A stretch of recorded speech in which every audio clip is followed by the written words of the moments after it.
let's talk about the Adrian Peterson effect. All day. Was it 2 years ago that the Seahawks signed Marshawn Lynch out of retirement for the last game, and then he committed a penalty and they lost on the last play? That was great. So anyway, they were like, "Oh, you got to go in, but you come out. Wait, go back in. Where's my helmet?" So that was the Marshawn Lynch effect. It was great. Now we talk the Adrian Peterson effect. The Seahawks are a run-first team because, as I mentioned, Pete Carroll is basically Jeff Fisher 2.0, and he wants to run. He wants to hand off to Eddie George a million times like it's 1997, and they don't have that running back anymore. Chris Carson's out.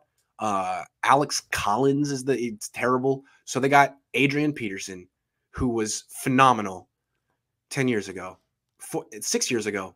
What do you think the Adrian Peterson effect will be in this game? Yeah, it needs to be something for Seattle because as head coach Pete Carroll said, he doesn't want to use the excuse, but then he used the excuse of Chris Carson is out, and that's been the difference. The Seahawks have rushed for, or did rush for, 105 yards or more in those first, in 3 of the 4 first games with Chris Carson. So there's some validity to the idea that he was able to have some success within this rushing attack. But they've rushed for more than 100 just once since then, and under 90 in the last 5. So certainly without Chris Carson, no one else has been able to step up. Last week, Alex Collins was atrocious. I want to say it was something like 7 carries for 14 yards. It was not pretty. But Adrian Peterson, what does he have left in the tank at this point? I don't see him as a big burst guy. I see him as a 3.5 yard per carry type of guy. That's what I see. Yeah. Yeah, pretty much. I guess Frank Gore wasn't available. Is Adrian Peterson better than Frank Gore at this point? I don't know. I guess this is the only effect I could see.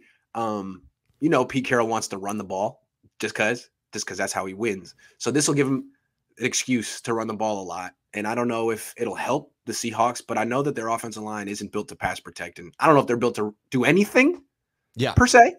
Right. But it seems like Carroll does seem to understand that running the ball is effective. He pointed, not just effective, but is the key to getting them back on track. He pointed out what Washington was able to do against them last week as evidence for them needing to be able to step it up.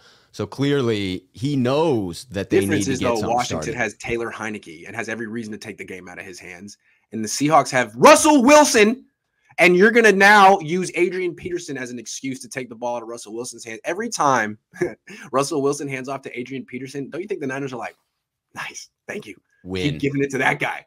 Keep giving it to 30. How old is he? 30-11, 30-12? Yeah, 30-12 sounds right.